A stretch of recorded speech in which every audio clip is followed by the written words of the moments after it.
One fast. Okay,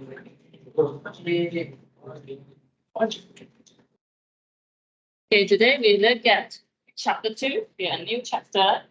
And this chapter is about nonlinear equation. Okay, we want to solve a nonlinear equation. Okay, upon completion of this lesson, you should be able to identify the range that contains root. Okay, and you know how to compute roots for nonlinear equations by using 3 different methods. Okay, bisection method, simple fixed point iteration, and Newton-Raphson. Okay. So this is the big picture. Okay. We will solve a nonlinear equation. This is a linear equation. Okay. We will write in the form of the function equals to 0. Okay. Meaning that when you are given an equation, we will move all the terms to one side, okay, so that it will be equals to 0. Okay. So we have the function equals to 0 from the equation. Okay, so the nonlinear equation can be made up of polynomial function, trigo, exponential, logarithmic. Okay, because it is a nonlinear equation. And through these different methods, okay, we need to have the range that contains a root. Okay, so to get a range to contain a root, we need this intermediate value theorem. Okay, what it means by the range that contains a root.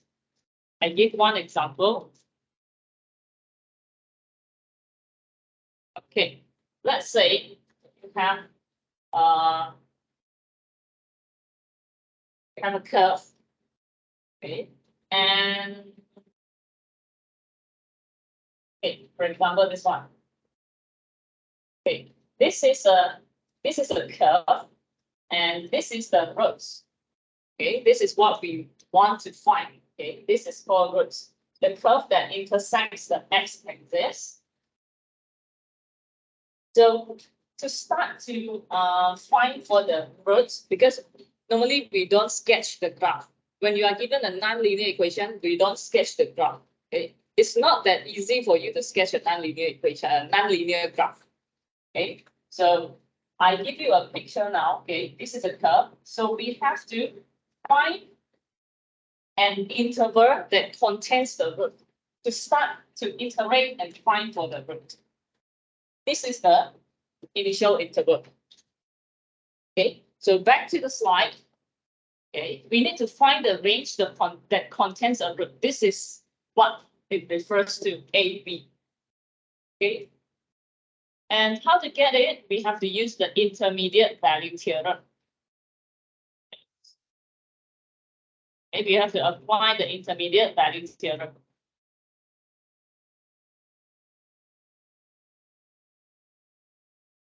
And through these 3 methods, what we obtain will be an approximation, okay, approximated solution. Okay. Now we look at what is the intermediate value theorem first. Okay, let fx equals to 0 be a nonlinear equation. Okay, if f is continuous and fa times fb is negative, then there exists at least a root in the interval AB. Okay, what this means? Okay, let's say you have a curve. Okay, this is the curve of fx. And the root is here. Okay, the root is here. And you have an interval AB. This interval AB contains the root. So what is the basic idea behind? At this point A, when x is A, your FA is below the x-axis. That means negative value.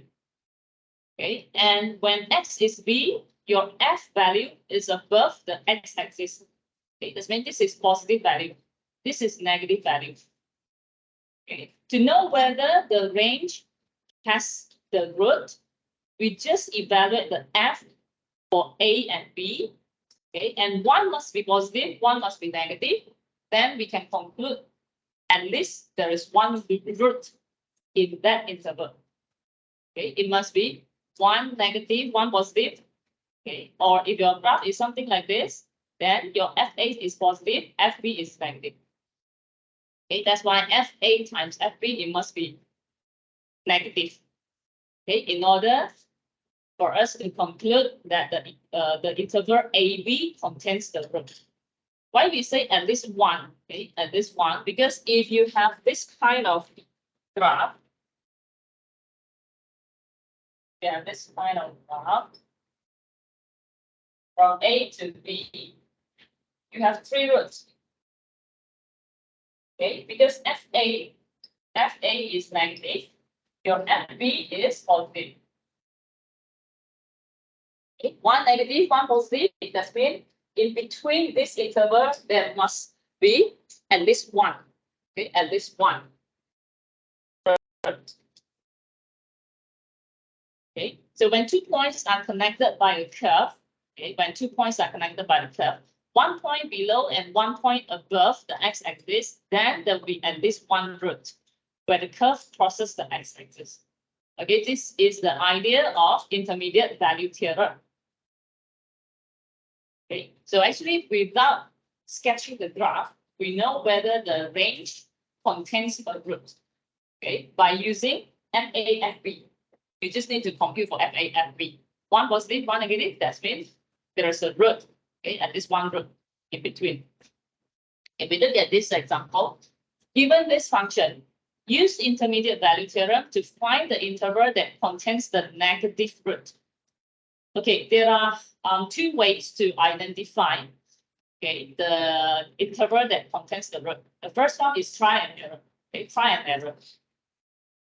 Okay, this one we try with x equals to 0. Okay, when x is 0, you get -5. Okay, -5 is negative value. Okay, and it wants to find for the interval that contains the negative root. Okay, negative root. That means we will try next one, -1 instead of 1. Okay, because it wants a negative root. Okay, negative root, that means we will try to get the interval on this side. Okay, negative root. So we try 0, -1, -2 until you get one positive, one negative. Okay, so when you try with x is -1, you found that this is positive value. So you see now one is negative, one is positive. So in between these two values, okay, these two values forms the interval. Okay, the interval is -1, 0 because interval it will always start with the smaller value. Okay, smaller value, larger value. So 0 and -1, -1 is the smaller one. Okay, -1, 0. Okay, because f0 times f-1 is less than 0. So in between these two values, okay, there's a root. So you need to display the interval. Okay. Okay, we look at exercise. Okay, later through the exercise, I'll show you the second method. Okay, we look at the question number 1. You are given this fx, we want to find the interval that contains the root. Okay, so you can try from starting from 0, x equals to 0.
Okay, you can try with x equals to 0.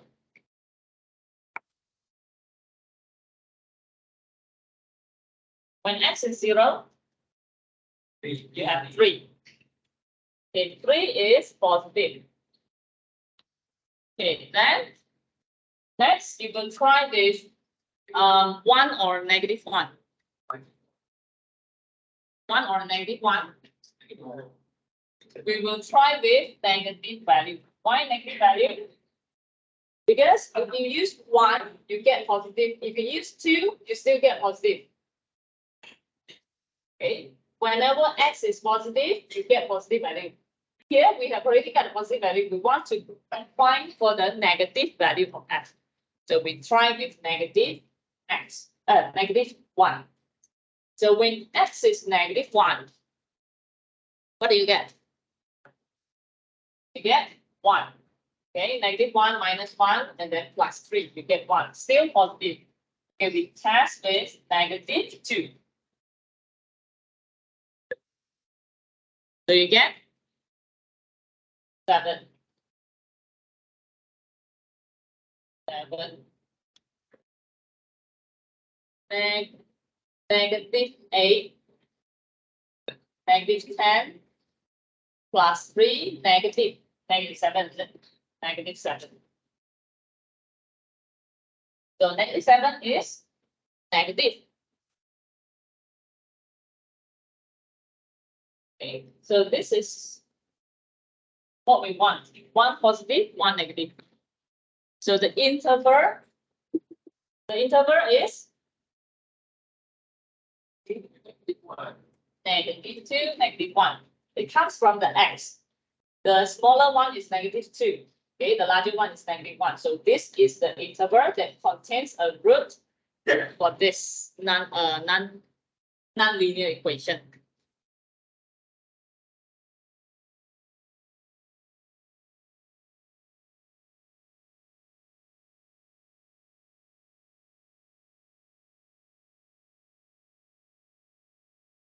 Okay, any questions?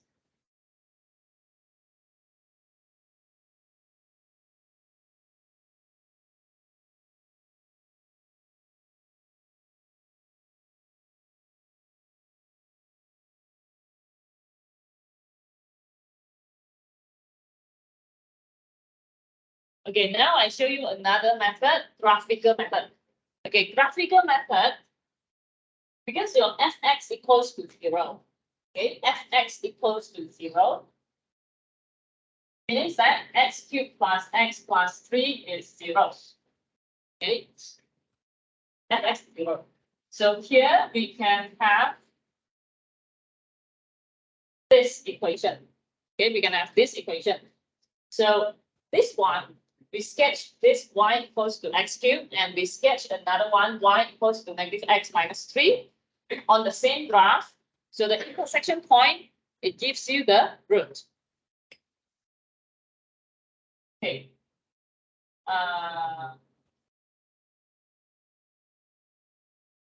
Okay, this is y equals to x cubed. Okay. And then y equals to negative x minus 3. This is a linear, okay, linear equation when y is negative x minus 3. Okay, linear equation means that that is a straight line. Okay, from the, let's say this is when x is 1, y is 1. Here, 1. 1. Okay.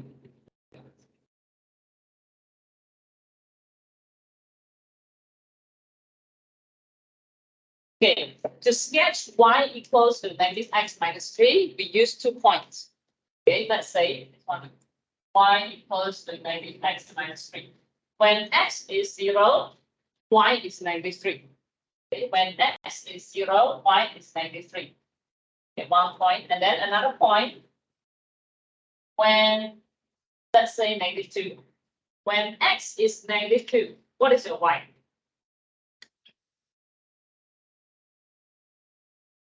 -1, right?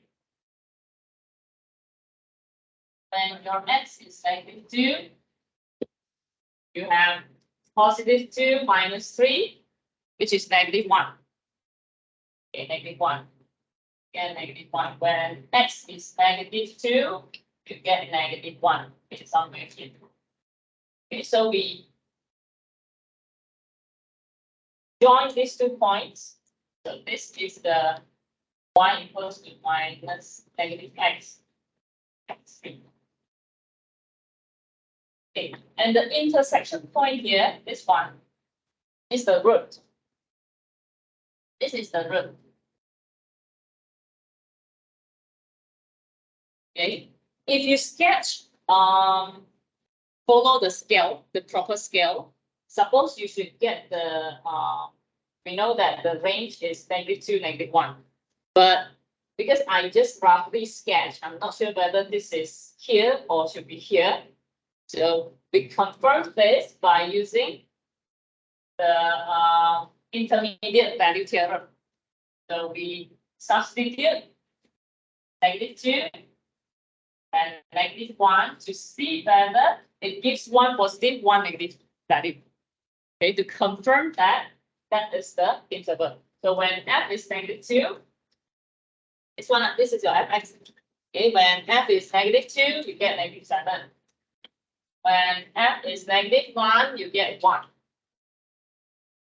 Okay, so meaning that the interval that contains the root is -2, -1. Okay, we use intermediate value theorem to confirm the interval that contains the root. Why we need graphical? Okay, why we need graphical method?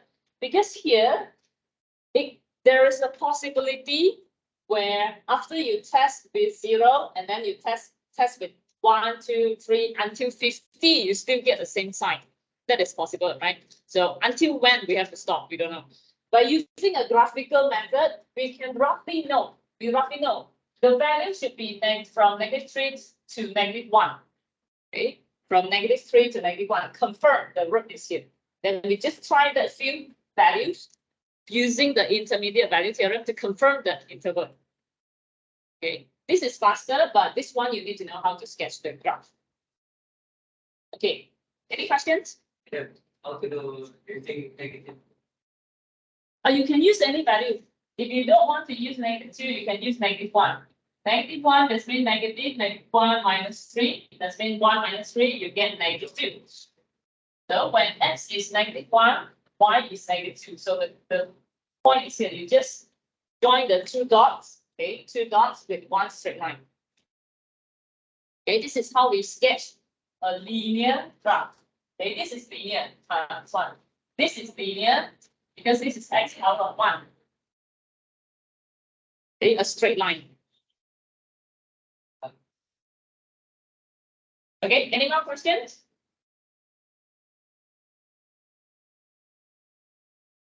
Okay, if no, we don't get the second question.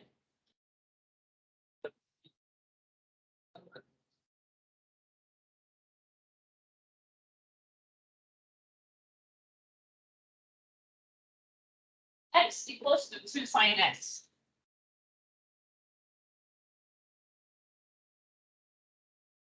Okay, this one, it wants the smallest positive root.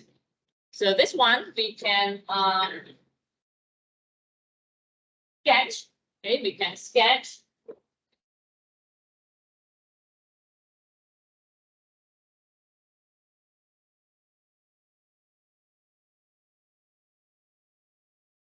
we sketch 1 equals to x and y equals to 2 sine x. Okay, y equals to x and y equals to 2 sine x. We sketch 2 graphs. Okay, so 2 sine x. We know that sine x, it's something like this, right? Sine x. And sine x, it oscillates from -infinity to infinity. And it's that something like this. But this is 2 sine x. 2 sine x, that means the amplitude is 2. So this is 2. So this graph is y equals to 2 sine x. Then we sketch another one, y equals to x. Okay. So if we want to follow the scale, you have to know what are these values. Okay, this is pi. Pi is 3 point something, 3 point something. So I just roughly, so this is 1, this is 2, and this is 3 point something. Okay, because I want to know where is the 2, 2. Okay, so 2, 2, that's been somewhere here. Okay, this is 1 point. And another point. Okay, y equals to x, that means we can use this point, right? So, okay. So this is y equals to x.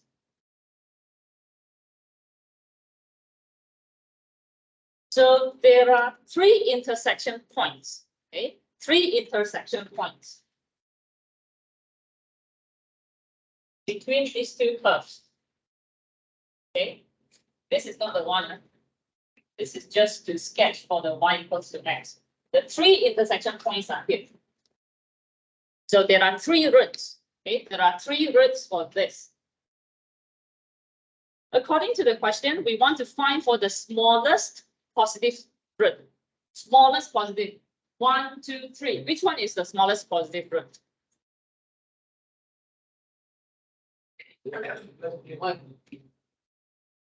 One, 2, 3.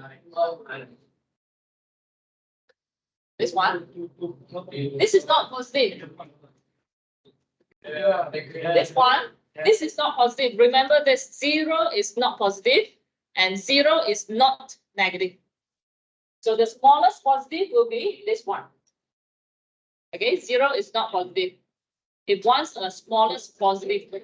So this is the one. Okay, this is the one. Okay. So we roughly know the values that we can use to test using the intermediate value theorem is 1, 2, 3. You just use this 1, 2, 3 to test. You confirm you can get 1 positive, 1 negative. Okay, so what is your fx? What is your fx? Your fx is either x minus 2 sine x or 2 sine x minus x. You just move all the terms to one side, then you get your fx. Okay. So if you use x minus 2 sine x, okay, if you move everything to the left, then this is your fx. Then we will test using 1, 2, 3. Okay, you can test using 1, 2, 3. Okay, use your calculator to compute for the values. Okay, to identify whether 1, 2, or 2, 3 contains the root. Okay, this is a trigonometry function. Your fx, whenever your fx contains a trigonometry function, make sure your calculator is in gradient. Okay, gradient.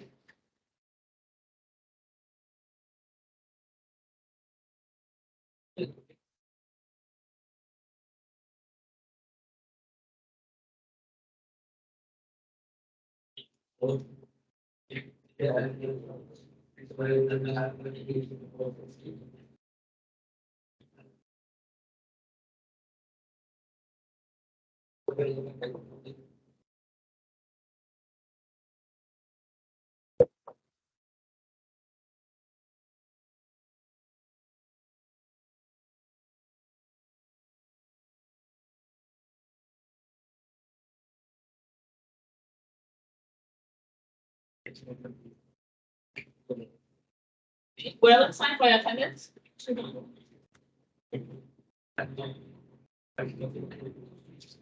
Okay, what is F1? Negative?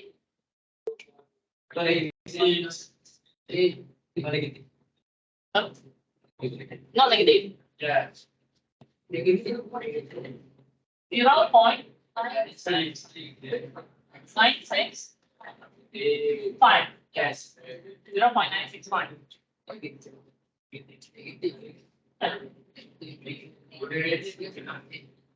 This one. Radian. Okay, radian. Yeah.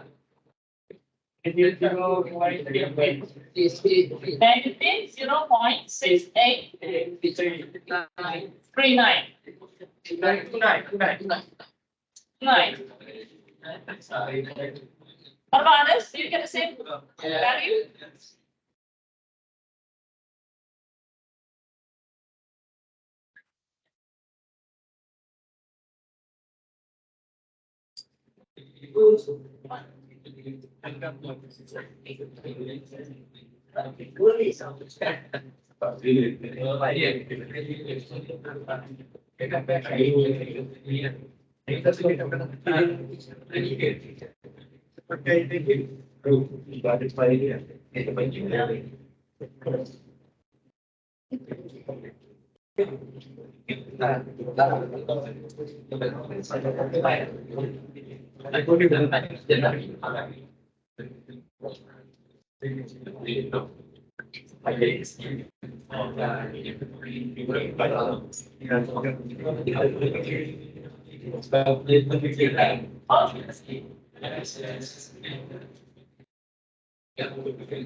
It's right here.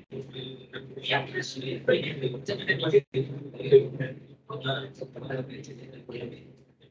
Okay, first we have to use radian. When your fx contains the sine, cos, tangent, cosecant, cotangent, all these trigonometric functions, then you have to use radian. Other than that, you can use anything, it won't affect. But when you see trigonometric function, it must be radian.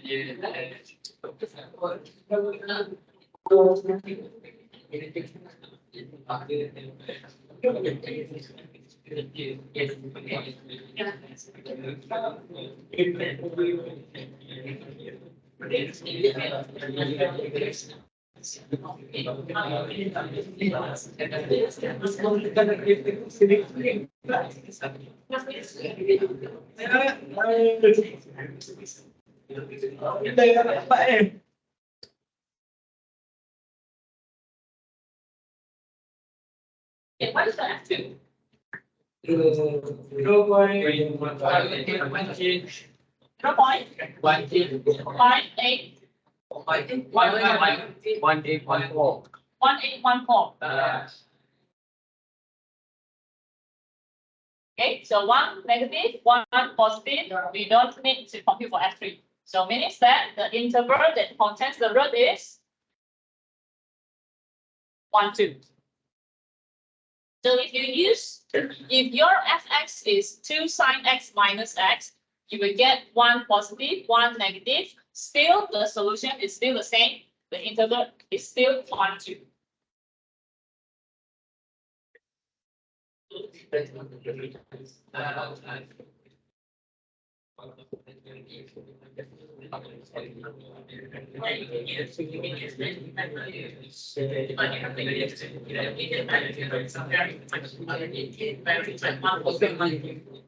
The problem method is just help you to scope the values that you use.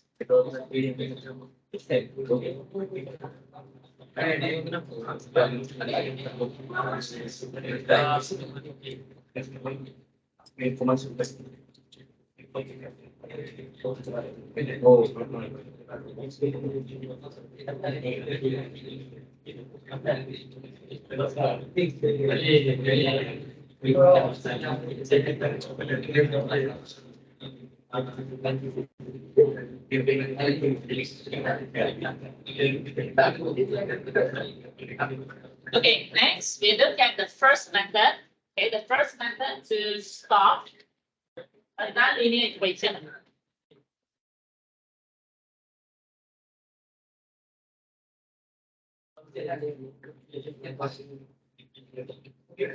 Now, everyone look at the screen. Okay, this is the first method, bisection. Bi means two section, two section. Okay, the bisection method in mathematics is a root finding method that repeatedly bisects an interval. Bisects, that means we break the interval into two evenly spaced intervals. Okay. And then it selects a sub-interval that contains the root for further processing. Okay, I give one example. This is the fx. Okay, the fx. Through the intermediate value theorem, we can identify the interval that contains the root. Okay. So this is the interval, starting interval. Okay. We use bisection method. It means we will find for the midpoint. C is the midpoint of AB. Okay, we bisect this interval into two evenly spaced sub-intervals. Okay, then from here, we will choose either AC or CB to continue for the root finding. So which one you will choose? If you choose AC or CB? AC. If you choose AC, right? Because AC contains the root. Yeah. Okay, then we will just ignore the B. Now AC, we will bisect the AC by finding the midpoint D.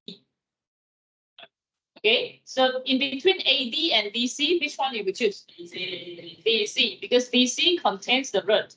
So we will keep bisects the interval until the sub-interval is small enough for us to stop the iteration, or the F value, okay, the F value is small enough. When F is small, that means it's close to the x-axis. Okay, the F value. The F, that means the F value of the midpoint. Okay, if F value of the midpoint is small, that means it's close to the x-axis, and we can stop the iteration. Okay, so we have two ways to stop the iteration. Okay, so can you get the idea from this? Okay, so what's happened if we do not know or we do not sketch the curve? This one, we sketch the curve so you can see which interval you can choose. But if we do not sketch the graph, it will be solely based on F values. Okay, you see, your FA is negative, FB is positive. So we know that there's a root in between AB. When we find for the midpoint, we will calculate the F value for the midpoint. So your F value for the midpoint is positive or negative? Positive is here. Okay, positive. So positive, we will choose negative.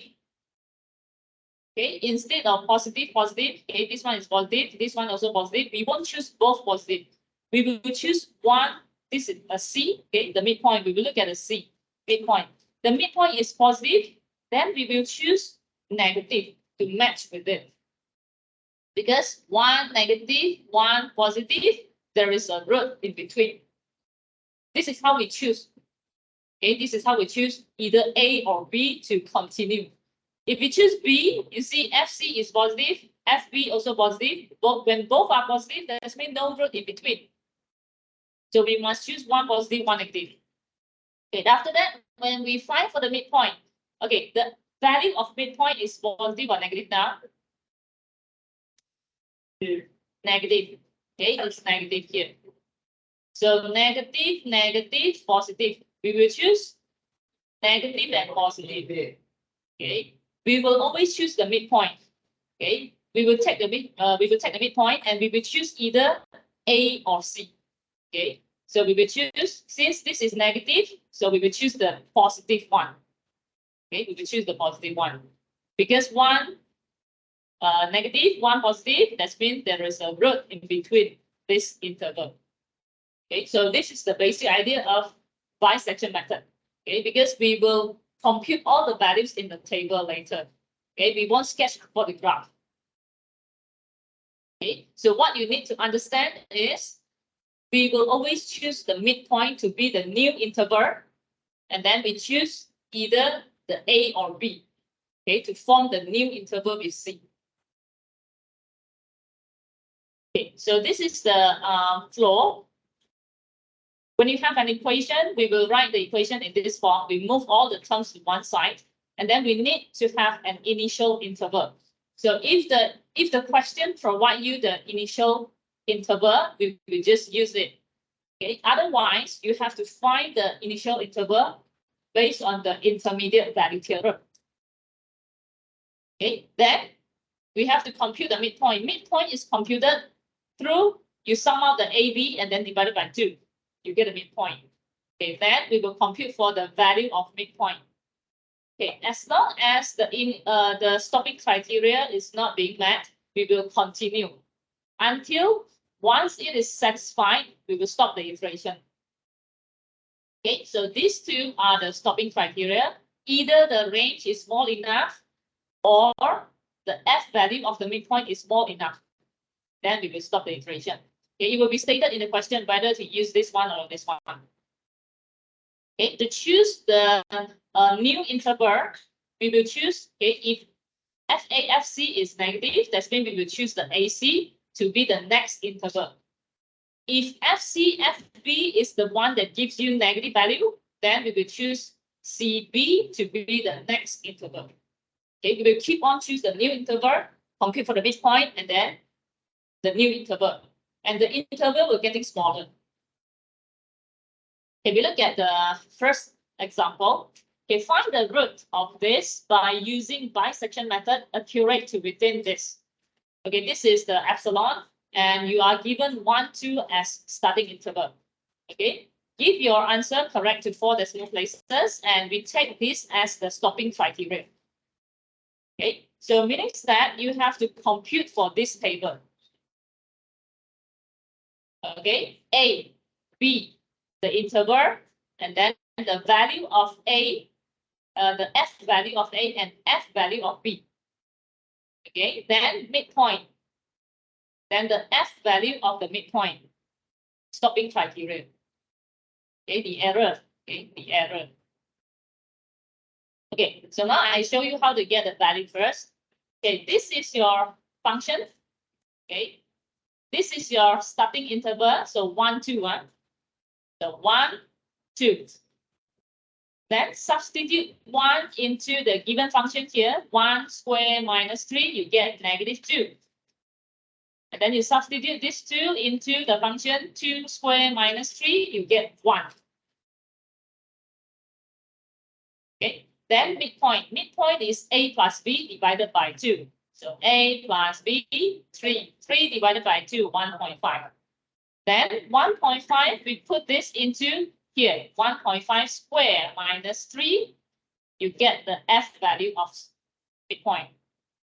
Okay, and the last one, this one, the error, we just take the magnitude of FC. Okay, we just take the magnitude. That's why this is a positive value. Okay, error. Error means all must be positive value. Okay, so once you have settled the first row, okay, the second row, we have to get the new interval. Okay, we have to get a new interval. Now look at the screen. I show you how to get the new interval. We will look at the FC first. Okay, we will look at the FC. Your FC is negative. We will compare FC to the FA and FB. So this one, negative, we will compare to these two. Negative must match with positive. Okay, negative must match with positive. So we choose this. This one under B. So that means B remain. Okay, B remain. And this 1.5 you put under A. Okay, okay, B remain, that means FB remain the same. And this 1.5, the value of 1.5 you have already computed here. So you just copy, put it here. Okay, next, compute for the next midpoint value. So you sum up these two divided by 2, you get this. And then this one, once again, put it into the x squared minus 3, you get this. Okay, and this is the magnitude of this value. Okay, then next interval, we look at this one, FC. FC is positive, so we have to match with negative. Okay, we have to match with negative. So negative comes from A. Okay, negative given by A. So that's why A remain the same. This one, you put the C value. Okay, so A remain the same, that means FA remain. And for this one, 1.75, the F value is this one. You just take from here. Okay, then again, compute for the new midpoint. Compute for the F value of new midpoint. So this is negative. negative, we have to match with positive. Okay, F compare with F. We look at the FC. Okay, negative, then we pair with positive value. So positive is given by B. So B remain the same. C, you put it under A. Okay, this is how we get the new interval. So we just keep repeat until your error is getting lesser and this is less than 0.002. Okay, this is less than 0.002. So we stop the iteration and your final solution, your root is obtained from the last value of the midpoint. Okay, the last value of the midpoint. This is your x. Okay, you have to give this as your final solution. Because sometimes students know how to compute for the table, but they do not know which one is the final solution. So you have to write this off. Your x is the last midpoint. Okay? Any questions? No. If no, we look at another example. Okay, second example. Okay. So you are given another function. We have to stop, and your answer should be accurate to within this 0.003, and use this for the stopping criteria. Okay, so this starting interval is not given, so you have to use the intermediate value theorem to come up with the starting interval. So this one, if you start from 0, 0, 0, you get -1. Okay, then we -1. So we aim to find a positive value. Okay, we aim to find a positive value. So you will try with F1 or F-1.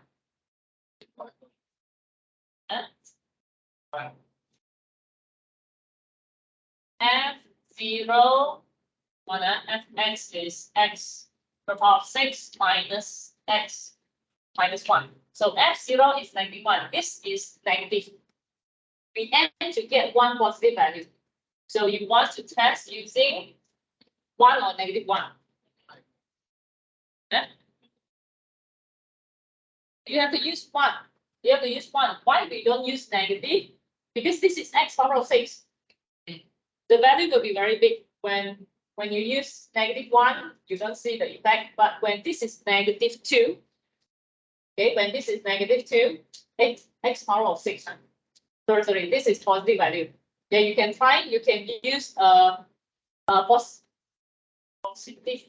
positive or negative, doesn't matter, because this is big enough. Okay, because try and error. Negative also okay because of power 6. Okay, if we use 1, we get -1. Okay, still negative value. If you use 2, 61. Okay, that's mean the range is 1, 2. Okay, you can also use negative value, but for this one, the solution that I use this as the starting. Okay, this one, it has more than one root. Okay, it has more than one root. Suppose this question should specify it wants a positive or negative root. Okay. Okay, this one we assume it wants a positive root. Okay, because the given solution is in positive. Okay, we assume this question it wants a positive root. Okay, so we try using positive x value, and we found that 1 negative, 1 positive is given by 1, 2. So we use 1, 2 as the starting interval. Okay, so you see 1, 2. Okay, then we substitute 1 into the function, you get -1.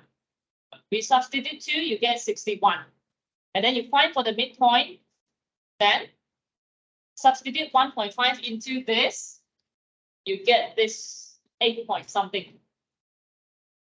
And the error is given by the magnitude of the difference of this B and A. So we use this B minus A, we take the magnitude, which is 1. Okay, then next time This is positive. Okay, this is positive. So we will match with negative. Negative is given by A. So A remain. This one you use C.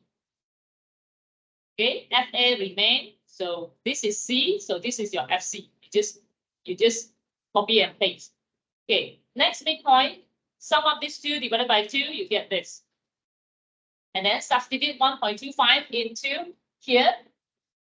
You get 1 point something. Okay, and for this error, B minus A. So this minus this, you get 0.5. We just take the magnitude. Then this is positive, we match with negative. Okay, positive, we match with negative. Negative is given by A, that's why A remain again. And then B, you take from C. Okay, so just repeat until this is less than the given epsilon, then we can stop the iteration and your last, okay, your final solution is taken from the midpoint, the last midpoint. Okay, any questions? Okay, this one you have to try. Okay, you have to try so that you know whether you understand or not. Okay, there is one more thing. Okay, I want to show you before we start the exercise. Okay, this one, when you want to compute for the value of the midpoint, you need to substitute the midpoint into this always, right? But if you know how to use the calculator, you key in this function into your calculator. You just click on the calculate and I want 1.5, you key in 1.5 equal, you will get the F value. Okay, so now take out your calculator and show you how to key in the function into your calculator first. Okay, take out the calculator. We use this as the example. X power of 6 minus x minus 1. Okay. You key in this into your calculator. Okay. So at your calculator, you see shape. You know where is the shape line? Beside the shape, you see the alpha. Yes. Okay, alpha color is pink. So you look for the X. you have the big color A, B, C, D, E, F, X, Y, and right? Yeah. All that can be used. Okay, since this is X, we use X.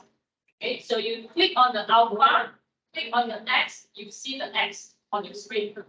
Okay, and then X power of 6, you key in X power of 6, and then minus alpha X, and then minus 1.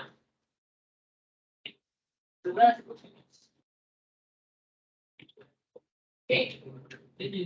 Okay, and we want to calculate, let's say we want to calculate this one, when X is 1, okay, when X is 1, you find for the button of CALC, normally on the left, top left, okay, CALC, click on the CALC, and then key in 1, click on the equal button, you will get -1, right?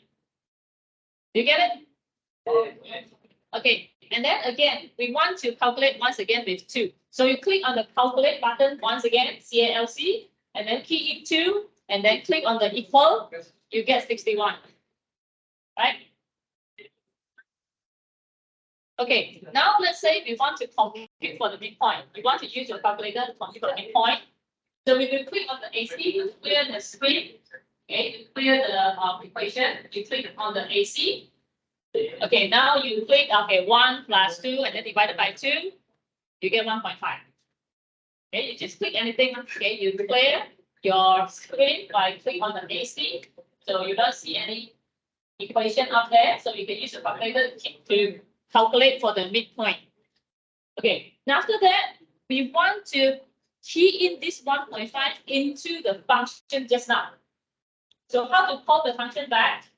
There's one button in the middle, you click arrow to the up arrow. Yes. You click on the up arrow, you click few times until you see the function just now. Okay.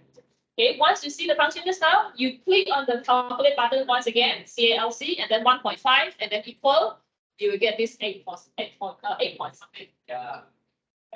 Okay, this is how you use the calculator for bisection method. Okay. Any question with the calculator? Because for the question, you need to key in. Otherwise, it will be taking time for you to key in one by one. Any question with the calculator? And one more thing you need to take note when the functions, in this function, you have sine cos, trigonometric functions. So your calculator should be in the unit. Okay, now key in this exponential function. Exponential function, you have to choose the shift log function ln. The ln is the log function. You click shift because the ex is here. Shift log, you have ex. For the model of this 570 ms, for model of 570 ms, once you click on shift log, you will see E on it. So E, you give a bracket and then X. This is E power of X. Okay, the power you put into the X, into the bracket. Okay, the power you put into the bracket. So this one, you multiply this, the 3.2 sine X minus 0.5 cos X. Okay, give a bracket and then 3.2 in.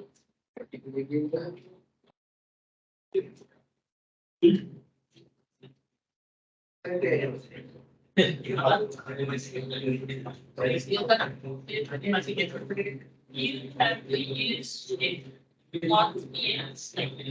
Want to do it's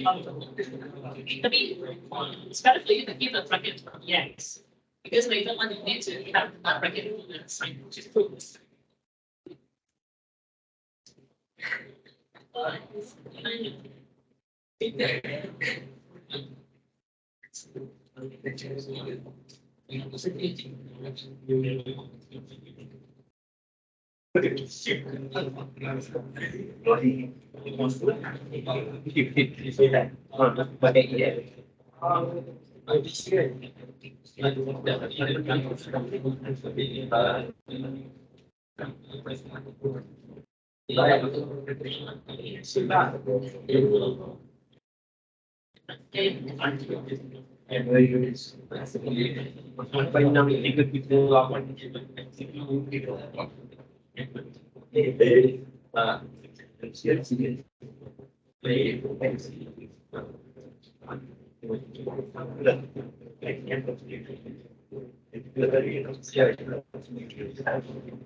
Okay, fill up the table. The iteration will always start from 0. Okay, your initial interval is given 3, 4. Okay, 3, 4. That's why this is 3. This is 4. Okay, starting interval. Now you use your calculator. You calculate 3. What is your value? If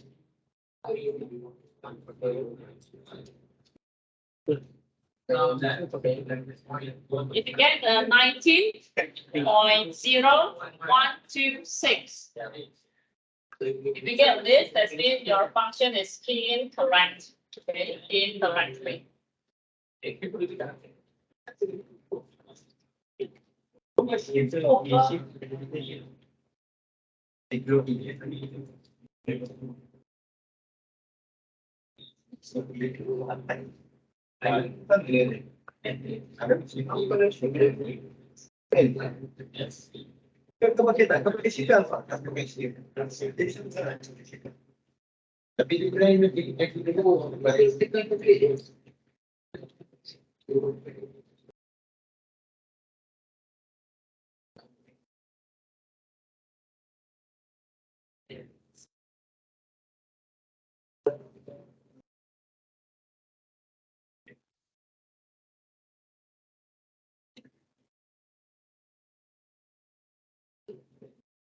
Make sure your when it be free, you get 19,000.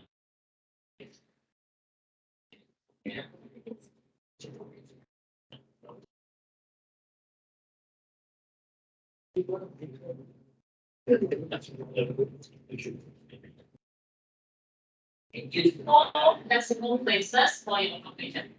Okay, 4 decimal places in your page.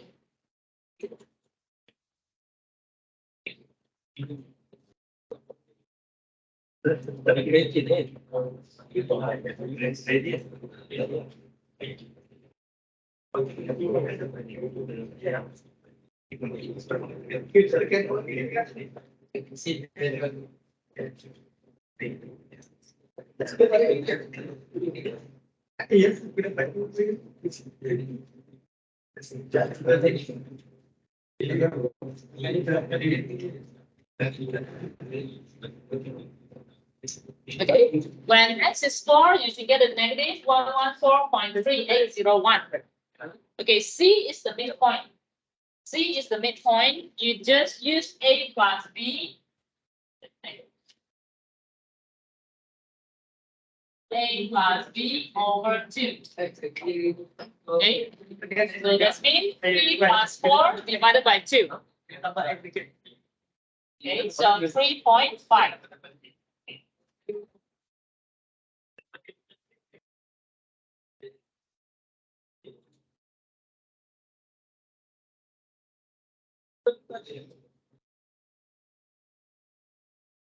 Okay, then hold back the function. Hold back the function. You just click the up arrow. Okay, up arrow few times until you see the function just now. So you key in 3.5, you should get negative 21.367.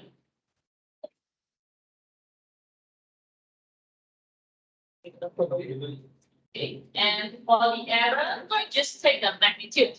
Okay, magnitude. So that's means 21.367.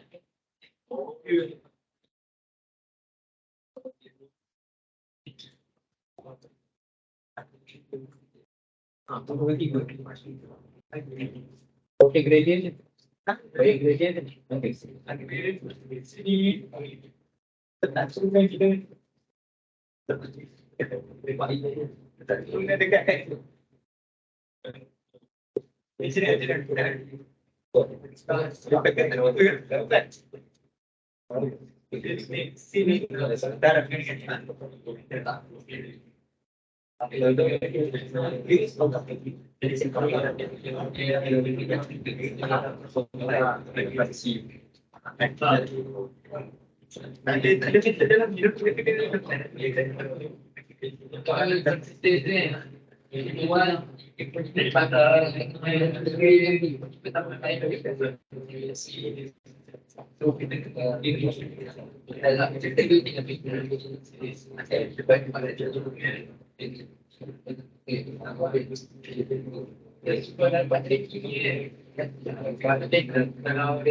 For the new interval, we look at this FC. FC is negative value. Okay, negative value. So we have to choose positive. Okay, you compare the F with these two F, not here. Okay, FC compare with FA. If this is negative, so we have to choose positive. It must be one positive, one negative. Okay, negatives. So we have to choose positive. This is given by A. So A remain. A remain. I repeat once again, this is negative value. We have to match with positive. Positive is given by A, so A remain. So this one will be your C. Okay, A remain, FA remain.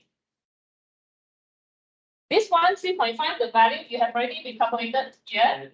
Put it here. Then use your calculator to compute 3 plus 3.5 divided by 2. Then you get this. C. Eh? We have to choose C. C is a must because C is the midpoint. You choose C, then we decide whether to take A or B because we want to make the interval smaller. Okay, so C is a must, and you choose either A or B. No, interval. Interval just now. This one. This one. Okay,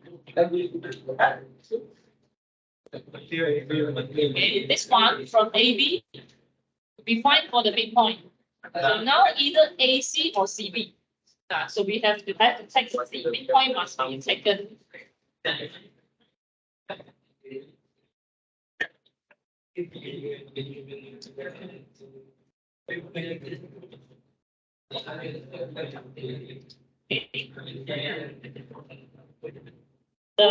midpoint is 3.25. Okay, 3.25, you put it into your calculator. Okay, 3.8902.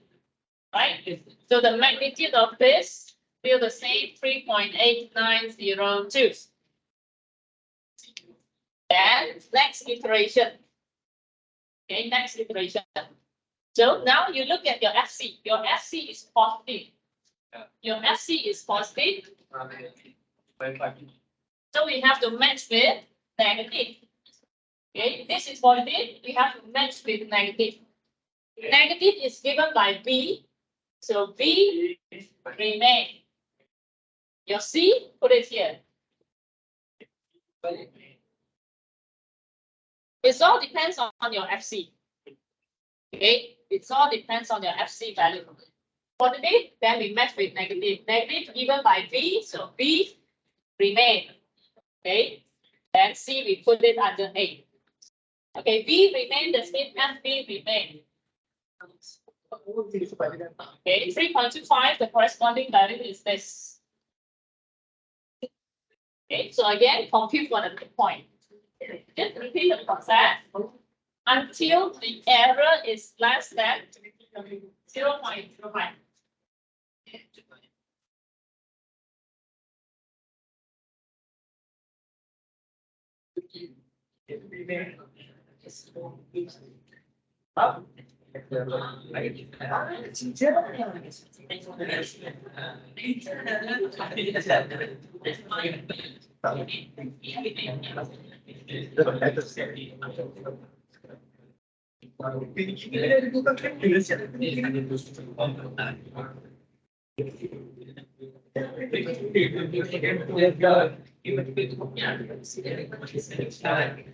Thì bây giờ nhân cái đấy của không là cái gọi là wow là của đồng bạn hãy sử dụng đại dịch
Okay, so when this is negative, you don't match with positive. Positive is given by A, so A remain. B, you put it under here. Okay, so remain, that means this one remain. 3.375, this one, put it here. Then find again for the midpoint.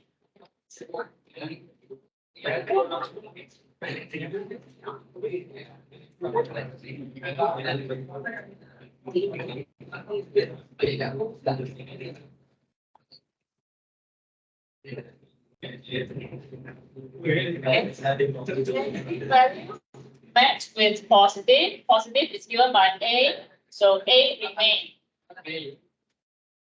Okay, your C, you put it here.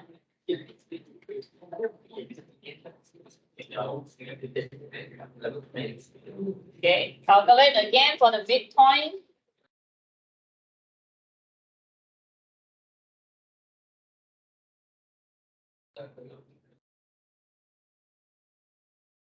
Okay, FC positive, positive matched with negative.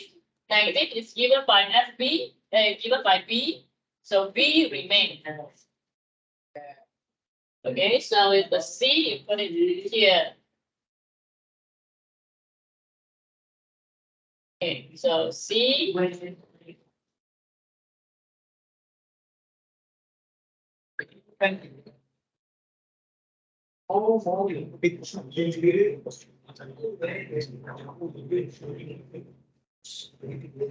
Okay, so this is less than 0.05. So we stop the iteration here.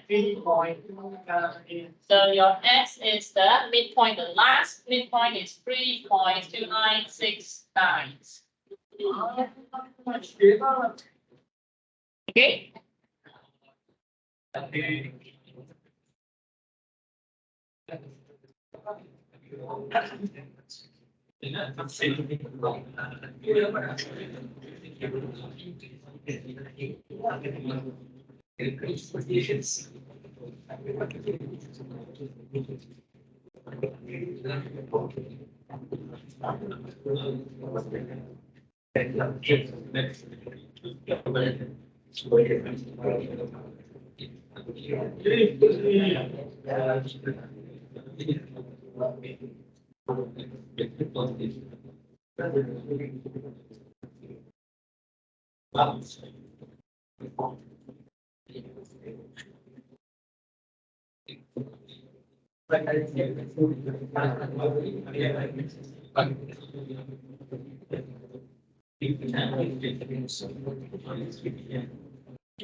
3 point.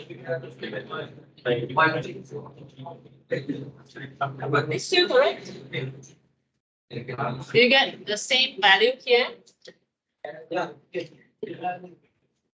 Okay, this is 3.2 something. This is 3.3 something. Your midpoint should be in between these two. It won't be 3.1.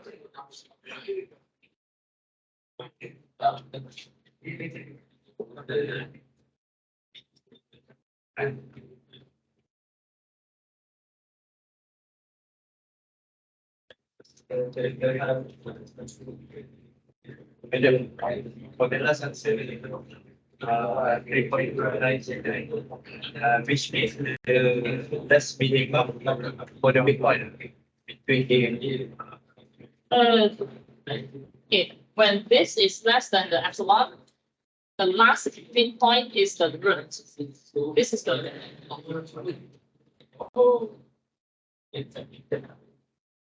what does the root means?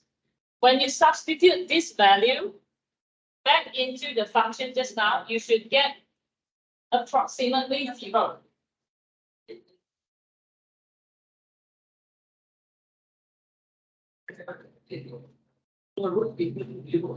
No. When you substitute the root into the function, the f should be 0. But because this is just approximation function, so your f will be near to 0. It won't be exactly 0.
Bây giờ tay quay trên lớp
Okay, next we look at the second method.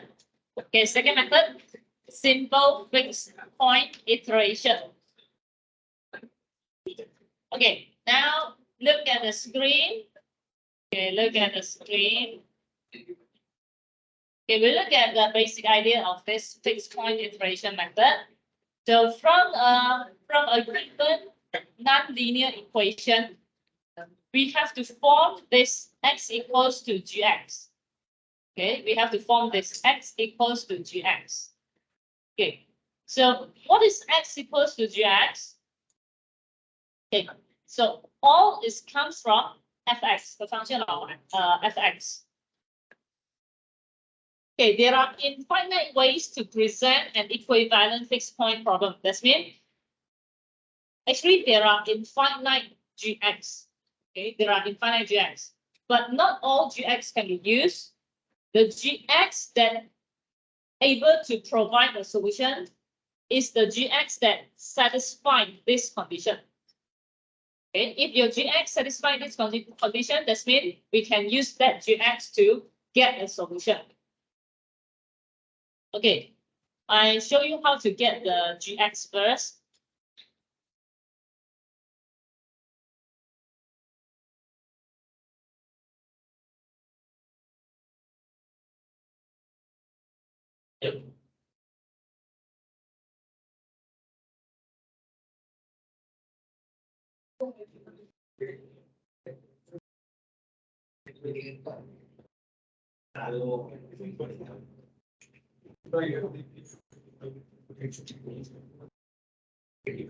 Okay, let's say you have a function x squared plus x minus 1. Okay. This one equals to 0. Okay, because your fx equals to 0. Okay, let's say you have this equation. So we want to get the gx. Okay, your gx is x. X. So we can use this x to get the gx. So x equals to 1 minus x squared. Right? This x is 1 minus x. So 1 minus x squared. So this is your gx. This is your gx. Okay. This is the first possibility, gx. Okay. Second, can you get another x from here? This one, right? We can use this x. Yes. So x squared is 1 minus x. That means x is 1 minus 1 minus x. So this is also your gx. but you have two gx. One is plus, another one is minus. Okay, then do you have another possible arrangement for gx? Here, factorize. One, you move it to the right. This one, you factorize x. So x is 1 over x plus 1, right? This is another gx. Okay, then any other possibility?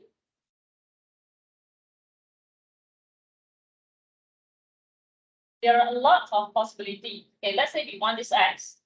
So x plus 1 equals to 1 over x. So x is 1 over x minus 1.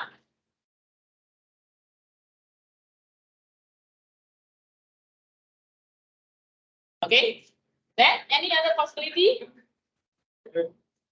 Remember, there are infinite ways to present an equivalent. These are all equivalent fixed point problem. So if I want to let's say number 5. Okay, number 5. Can I have x equals to x squared plus 2x minus 1?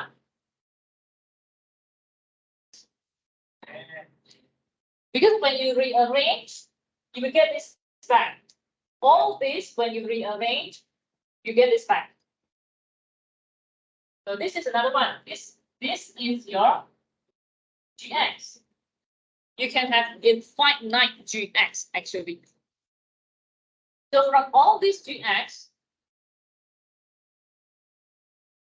those it satisfies this, it will give you a solution.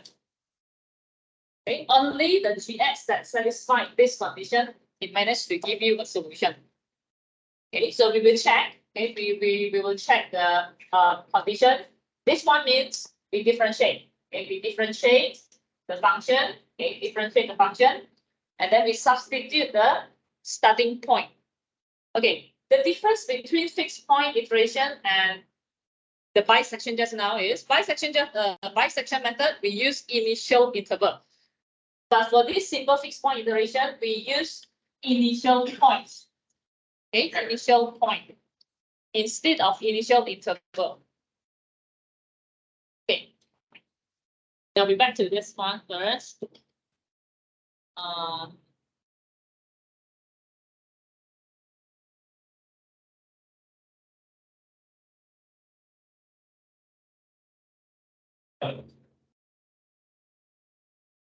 Okay, look at the remarks. The fixed point iteration may converge to a root different from the expected one, or it may diverge. If the gx does not satisfy this condition, it will diverge. Diverge means the value that you obtain, it will getting larger and larger until infinity. So you won't get any solution. If the gx satisfies this condition, it may converge to a root different from the expected one. Okay. For example, this is a quadratic equation, meaning that we have two roots. Okay, suppose we have two roots. So maybe let's say this one satisfies the criteria. Let's say this one satisfies the criteria. These two satisfy the criteria. Okay, so this one maybe it will give you the first root. This one it may give you the second root. Or let's say this 1, 2, 3, 1, 2, 3 satisfy the condition. These two give you the same solution, the same root. This one give you another root. Okay, they have the possibility like this. So even though these two give you the same root, but it may converge at a different rate. Okay, what it means? This one maybe within 10 iteration, it will give you the solution. This one maybe it needs only 5 iteration to give you the same answer. Okay, that is, it may converge at a different rate. Okay, so a lot of possibility. Okay, this is the flow. We have to rearrange this into this. This is the example. Okay, fx equals to 0, you have to rearrange it so that you get x equals to gx. This is what we want, gx. Okay, gx. And then for those gx that satisfy this condition, we will continue to compute for the solution. Okay, as long as the stopping criteria is not being met, we will keep repeating the iteration until it is satisfied. Then we stop the iteration. So how do you get the what is the stopping criteria? The stopping criteria is we use the latest x minus the previous x. We find for the difference. Okay, we look at the magnitude. Okay, magnitude. If the magnitude is less than the given epsilon, then we will stop the iteration. Okay, I'll show you one example first. Okay, this one. Given this, find the root of function by using single fixed point method occurring to this and taking this as the starting point. So this is your x naught starting point. Okay, so this one, okay, because there are infinite gx, so I just show the 3. Okay, I just show this 1, 2, 3. Okay, it is impossible for me to show all because there are infinite ways to get the gx. I just show this 3. Okay, so the first one, this one, okay, this is similar to this one. Suppose it has a plus minus sign, but why I take only the plus minus, the plus sign? Okay, I take only the plus sign. Okay, we look at how to get the solution first, then you will know why I take the positive one. Okay, gx, we have to test for the criteria, see whether it satisfies the criteria. So differentiate this. Do you know how to differentiate this one?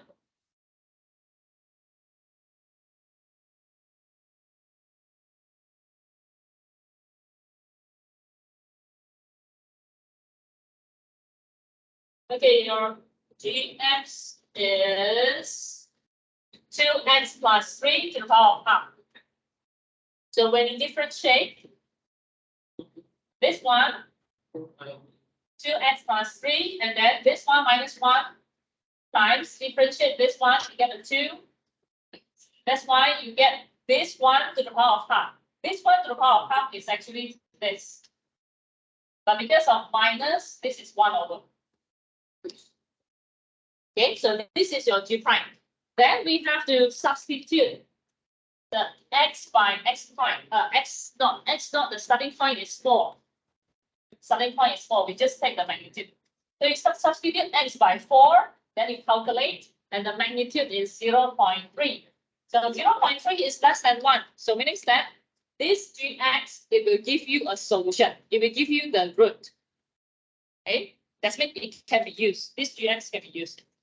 Okay, so how to get this value? Okay, you have to construct a table. This is x. This is for the error. Okay, the starting point is 4. So you substitute 4 into this gx, into this x. You compute, you get 3 point something. Again, this 3.3166, substitute into the x, this x, compute, you get this 3.1037. Keep repeating, substitute the x into this gx, you will get the next value. Okay, so the error will be you find the difference between these two, just take the magnitude. Okay, and then to get this, you use this one minus this, and then take the magnitude, you put it here. So this will keep reduced until it is less than, what is the value just now? 0.001. Okay, when this is less than 0.001, we stop the iteration. So this is the solution.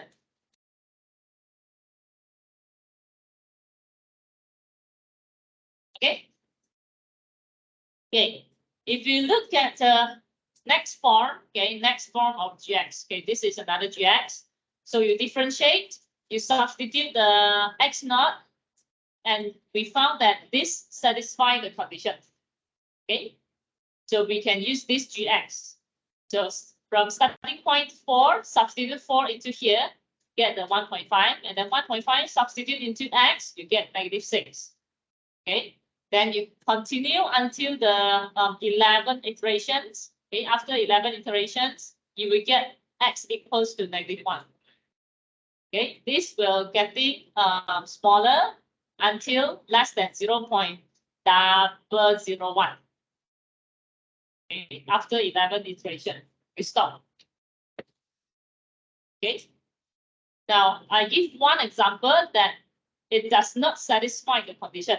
Okay. When you differentiate this, you get x.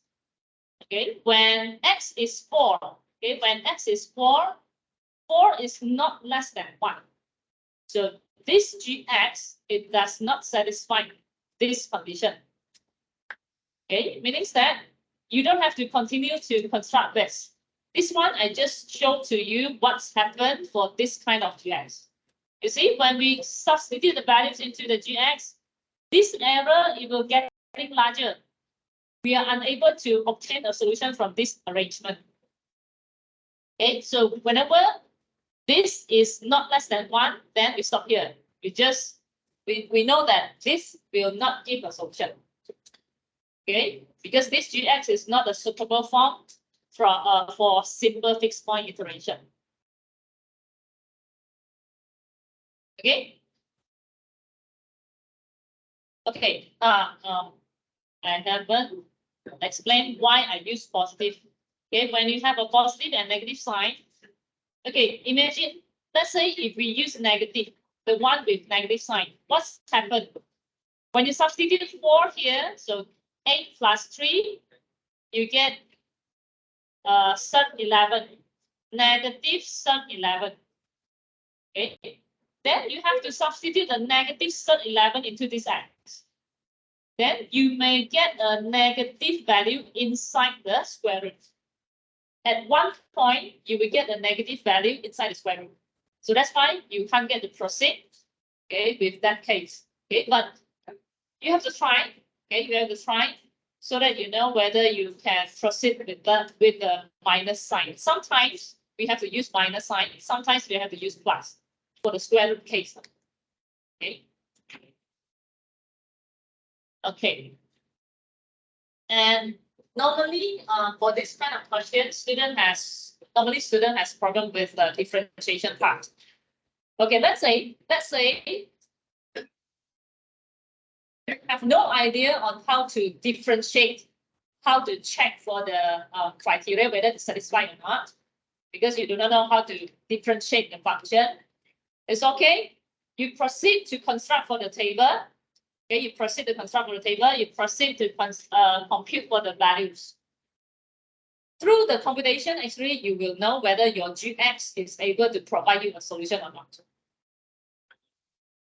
Because the gx that does not satisfy the condition, it will give you something like this. Your error will getting larger. Okay, getting larger and larger. Okay.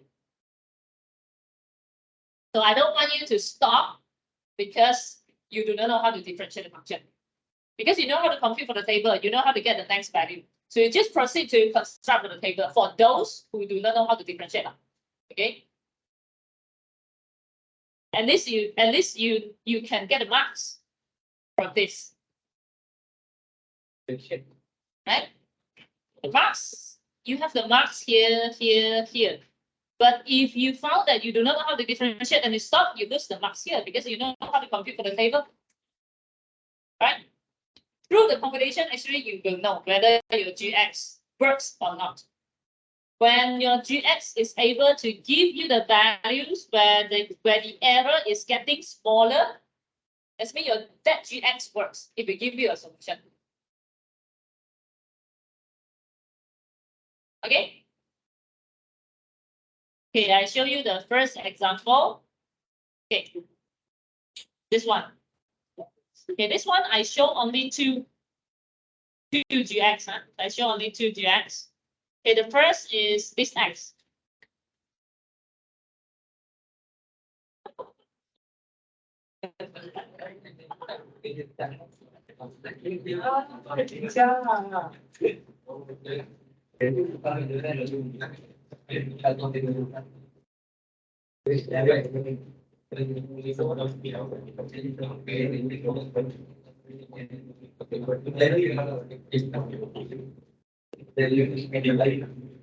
Okay, this one I showed you. Okay, because it is equal to 0. So if I take this x, it will be this. So I want this x. So 3ex I move it here. 3ex. Okay, so I have this. Or I use this x. Okay, then x equals to 1 over 3x, and this x will be 1.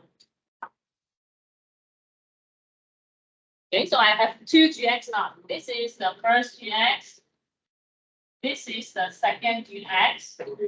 Okay, so I differentiate. This is 1 over 3 e negative x. So this is gx, and so g prime x will be 1 over 3 negative, so negative e negative x. So this is your g prime. And we need to substitute what is. Okay, x naught is 1. Okay, according to the question, x naught is 1. So we substitute 1 here. Okay, substitute 1 here, you get 0.12. Okay, which is less than 1. So that means we can use this gx to get the solution. If we try on another gx, okay, this gx, your gx is ln 1 over 3x. We want to get the g prime x. Okay, how do we differentiate ln function?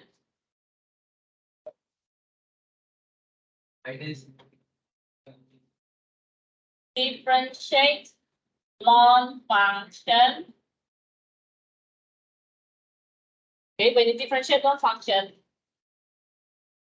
fx here, the fx you put it here, and then you differentiate this one with respect to x, you get f prime x. This is how we differentiate ln function. Back to this. Okay, this one, when we differentiate this one, we have, this is your fx. We put it here. And then they differentiate this one. Okay, differentiate. How to differentiate this? Okay, this is 1 over 3x negative 1. Okay, this one, we want to differentiate this one now and put it here. So this one, when you differentiate, you get negative 1 over 3x minus 1. Minus 1, minus 1, minus 2. Okay, so this one, you put it here, negative 1 over 3x about negative 2. Okay, you can cancel out the 1 over 3, then you have a negative sign. And x to the power of negative 2 minus negative 1. Negative 2 plus 1, get a negative 1. Okay, and when you substitute 1, this means this is 1 over x. 1 over x is 1 over 1. So you get 1, but 1 is not less than 1.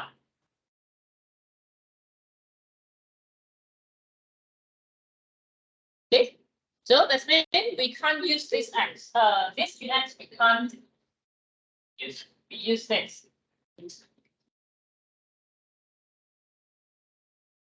Okay, normally students has some problems at the differentiation, I think. Okay. No issue with the table combination. Okay, so we use the first one. Okay,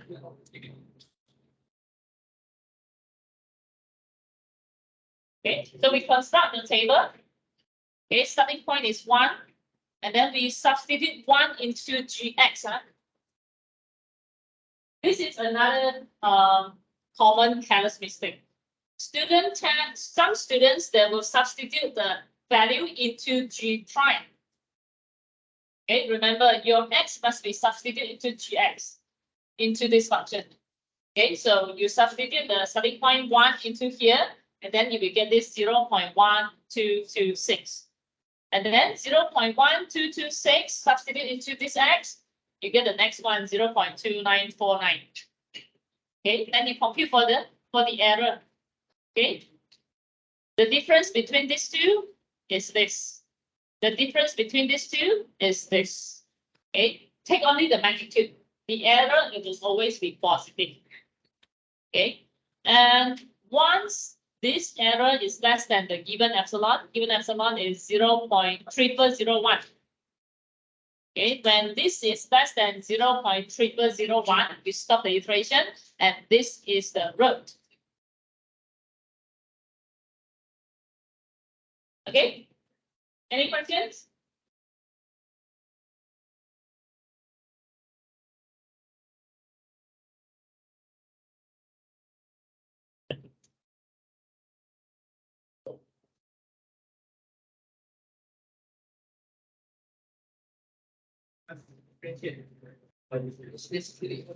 Okay, differentiation is just for you to check whether the GX will give you a solution or not. Okay, after you differentiate, you check for this one, it satisfies the condition. That means this GX, it will converge and it will give you a solution. If it does not satisfy the condition, it will give you something like this. You won't get a solution from this kind of GX. It's just telling you whether the GX will give you the solution or not. So if you skip this, okay, if you skip the checking, you go straight to compute, you will also know whether your GX managed to give you a solution or not. Okay, based on this error.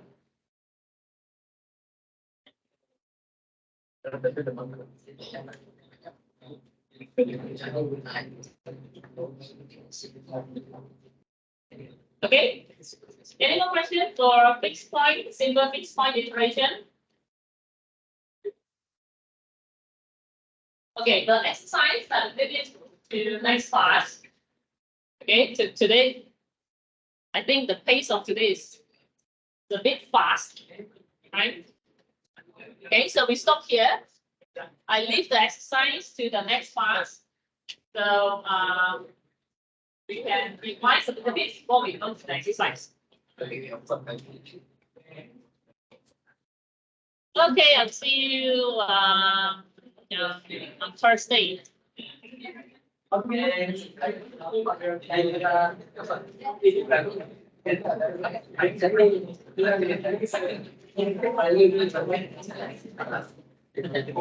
and